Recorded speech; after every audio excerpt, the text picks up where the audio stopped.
to The Way, a millennial's guide to understanding the Bible.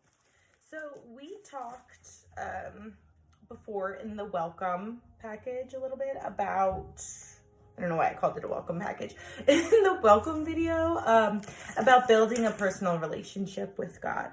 You know, how important it is to communicate and talk to him. So before we start, I just wanted to,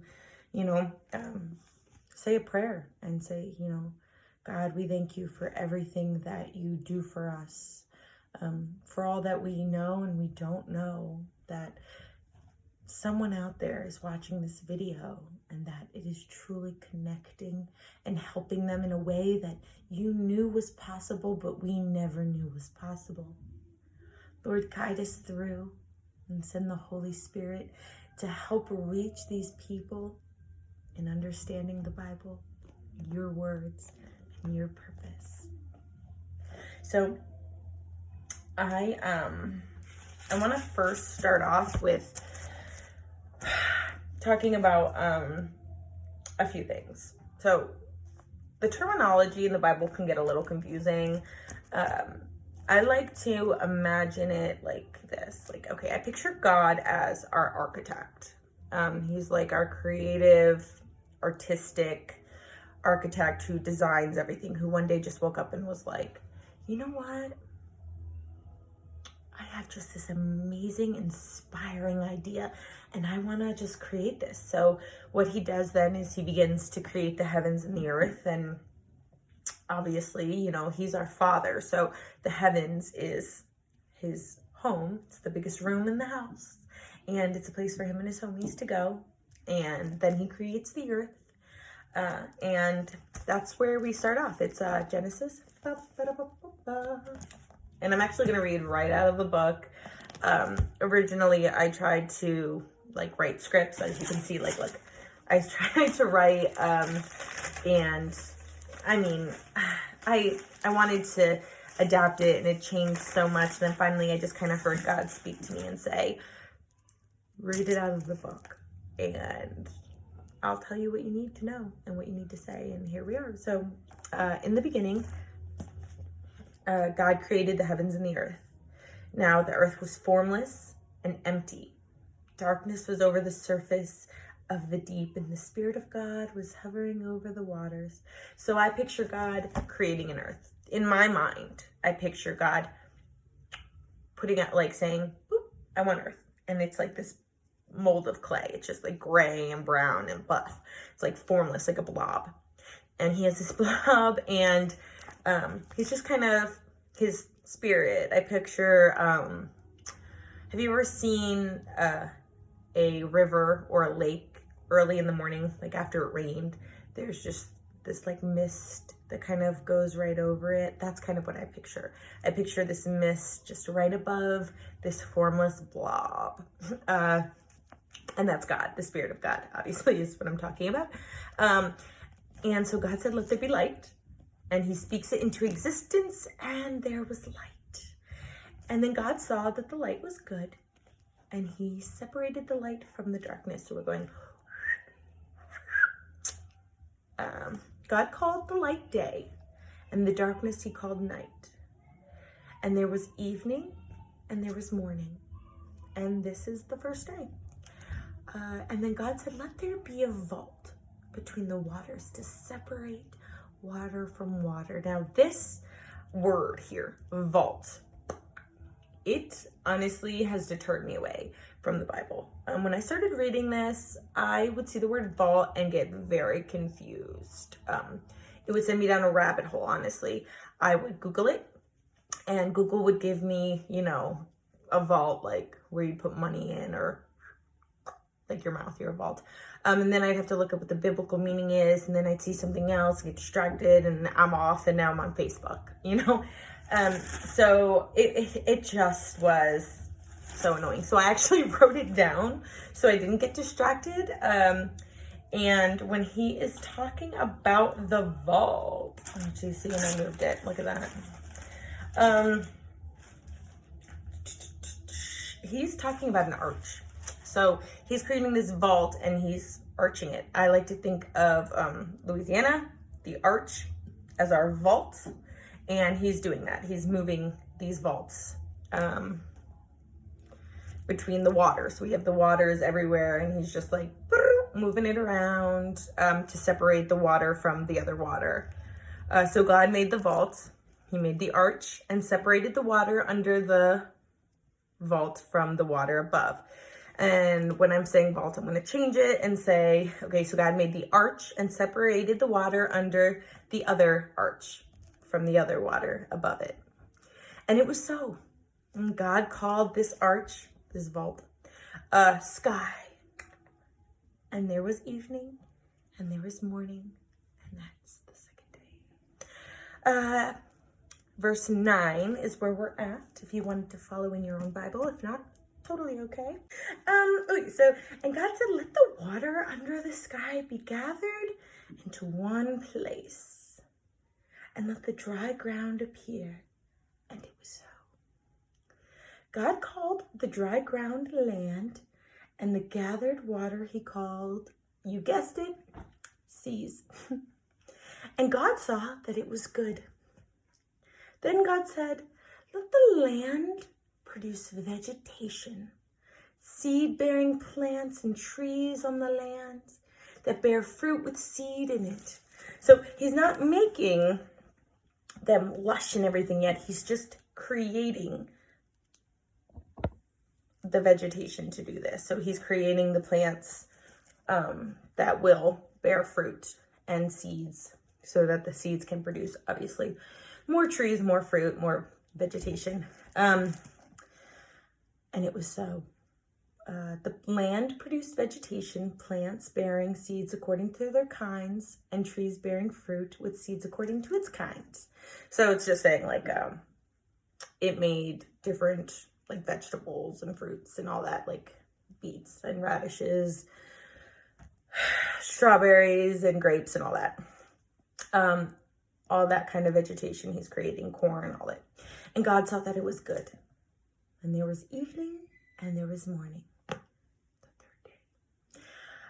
And God said, let there be light in the vault.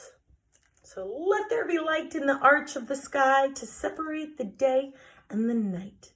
And let them serve as signs to mark sacred times, days, and years.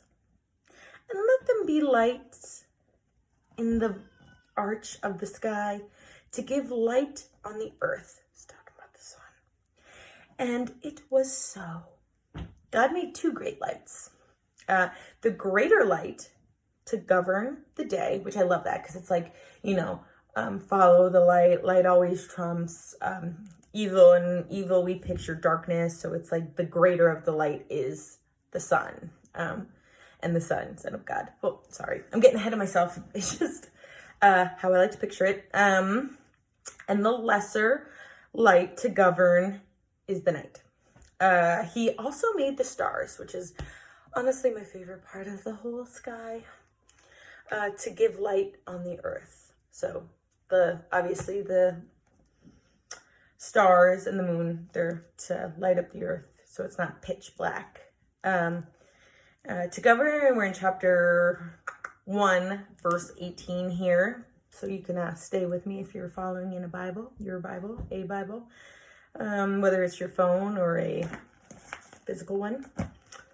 To govern the day and the night, to separate light from the darkness. And God saw that it was good. And there was evening, and there was morning, the fourth day. And God said, let the waters teem with living creatures, and let the birds fly above the earth across the vaults of the sky. So across the arch of the sky, let birds fly. So God created these creatures of the sea and every living thing with which the water teems and that moves about it. So he's creating all of the sea life and the birds and everything here according to their kinds, and everything winged birds according to its kind. So he's creating each species here. So we have our ravens and our eagles and our hawks and so on and so forth, blue jays. And God saw that it was good. God blessed them and said, be fruitful and increase in numbers and fill the water and in the seas, and let the birds increase on the earth. And there was evening and there was morning, and you guessed it, the fifth day. I love that. He's telling them, like multiply, fill the earth with sea life, more fish, whales, sharks, more ravens and blue jays and mockingbirds. And God said, let the land produce living creatures. So I love this. I picture it being like, you know what, land? Produce living creatures. Gangster. According to their kinds. So again, we have our bulls and our cows and our chickens, the livestock and the creatures that move along the ground and the wild animals, each according to its kind. So he made each one according to its own species, its own specific kind. And it was so. God made the wild animals according to each kind, and the livestock according to each kind, and all the creatures that move along the ground according to their own kinds. And God saw that it was good. And again, that's what he's saying. He made each one, each species, each kind of animal specific in their own kind. The bulls and giraffes and everything, they're very specific to their own kind. Horses, all of it. Verse 26, chapter 1 still. I'm getting ahead of myself. Then God said, let us make mankind in our image, in our likeness, so that they may rule over the fish in the sea and the birds in the sky, over the livestock and all the wild animals, and over all the creatures that move along the ground. I like to think of that as like the bugs and everything. So God created mankind in his own image. I also like to think of this as him using like mold of clay, like molding the head and the arms, but we're just like there. We're not moving yet. He just made it. It's like a model. Have you ever seen, I wish I had it with me, when you're designing or you're drawing, you're sketching, there's those little wooden people that you can move, and they've got like they're literally a body, but they're in circles, and you can move their bodies a little bit. That's the way I like to picture it, like a mannequin form. His own image, God created them. Male and female, he created them. God blessed them and said to them, be fruitful and increase in numbers. So have a lot of kids so they can have kids. So, they, generations and on and on. Fill the earth and subdue it. Which, again, fill the earth with people. With your little babies. Rule over the fish in the sea and the birds in the sky and over every living creature that moves on the ground. Then God said, I give you every seed-bearing plant on the face of this whole earth, and every tree that has fruit with seed in it. They'll be yours for food. And to all the beasts of the earth and all the birds in the sky, so he's speaking to all the animals here, and all the creatures that move along on the ground, everything that has the breath of life in it, anything that can breathe, I give every green plant for food.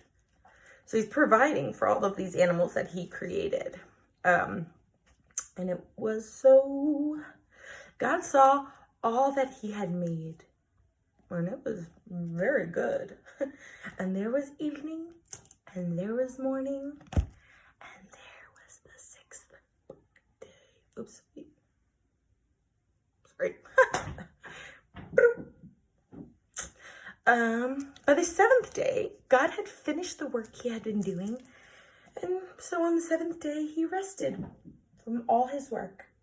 Then God blessed the seventh day and made it holy, because on This day he rested from all the work he had done creating. Whoa.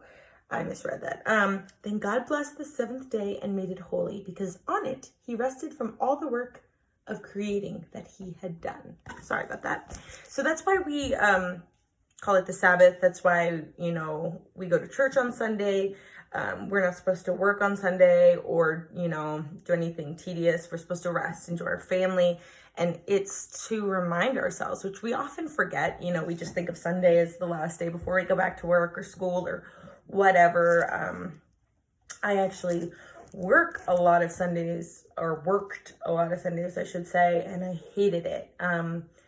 But it's easy for us to forget that those days are there. That day, Sunday, is there for us to be reminded that God created everything. And on that day, he rested. And that's why we rest. And we should obviously think about God every single day and keep him very woven into our lives like a blanket. But on Sunday, we should take this day and really, really realize and take in all that he has done for us, everything he created, and just enjoy it. And that's what he's saying. Let's take it in, let's enjoy it, and relax. Because on the seventh day, after he created everything, he relaxed. And throughout the whole week, while we're creating work schedules and making money and making sandwiches and putting kids to bed and picking them up from school, and we're doing all these things, and we're just all around. On the seventh day, we need to rest from it. So we're going to get into chapter 2 of Genesis. This is Adam and Eve. But first, we're going to take a little break.